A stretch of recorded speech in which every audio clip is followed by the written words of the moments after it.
कार्यकर्ता साथी, press media के हमारे पत्रकार साथी, आदरणीय बुजुर्गों, माताओं बहनों, मेरे तमाम माताओं साथियों,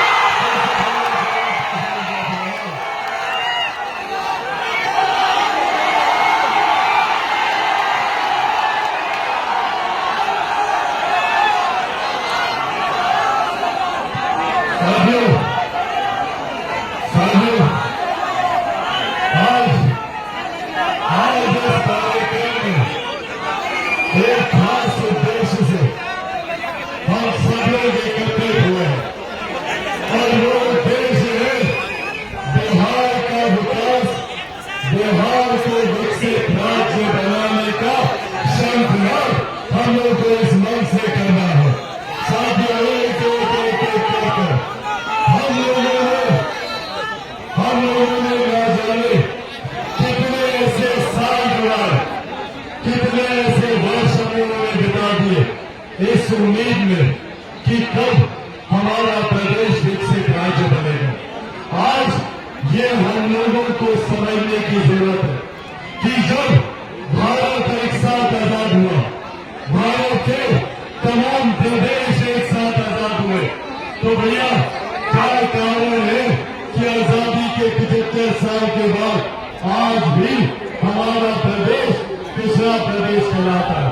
जाकर देखिए, दिल्ली मुंबई को चमचमाते शहर बने हुए, और वही हमारा प्रदेश आज भी मूलभूत जरूरतों के अभाव से जूझ रहा है। आज भी हमारे प्रदेश का युवा दिल्ली, मुंबई, गुरुग्राम, नोएडा, बेंगलोर, महाराष्ट्र जाने के लिए मजबूर है शिक्षा, रोजगार को लेकर। मैं दिल्ली में रहा हूं, मुंबई में मैंने काम किया है और मैंने आज तक कभी नहीं देखा कि कोई दिल्ली का लड़का बिहार आता शिक्षा के लिए। आप लोगों ने देखा क्या? कभी कोई मुंबई के लड़का लड़की बिहार आए? तो पूछिए साथियों, क्यों इससे हम बिहारियों को ही दूसरे प्रदेश जाना पड़ता है शिक्षा के लिए और रोजगार के लिए? यहाँ पर जितने बुजुर्ग हैं इनको मैं देखता हूँ दिल्ली में एम्स के सामने लाइन लगाकर खड़े रहते दिनों दिन तक डॉक्टर से मिलने के लिए। क्यों ये सुख सुविधाएं हमें हमारे प्रदेश में नहीं मिलती? क्यों प्रदेश हमारा बनस्पत राज्यों के विकसित राज्य नहीं बनता? ये सवाल हमें पूछने की जरूरत है, हमें पूछने की जरूरत है।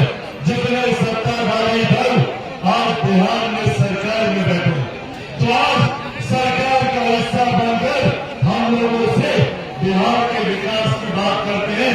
पूछिए इन लोगों से कि पिछले 32 साल अगर इन लोगों पर नहीं तो आज किस पर भरोसा किया हम लोगों ने? 90 का पूरा दशक लालू जी, राबड़ी जी पर हम लोग विश्वास करते हैं और पिछले लगभग 2 दशक से 18 सालों से इस प्रदेश के मुख्यमंत्री 18 सालों से इस प्रदेश के मुख्यमंत्री इसी जिले से मुख्यमंत्री नीतीश कुमार जी लगभग पिछले 2 दशक से हमारे प्रदेश के मुख्यमंत्री हैं। आज जब मैं नालंदा जिला में खड़ा हूं, मैं पूछना चाहता हूं यहाँ के लोगों से, बताओ इस जिले के होने के बावजूद क्या नालंदा जिला विकसित जिले की श्रेणी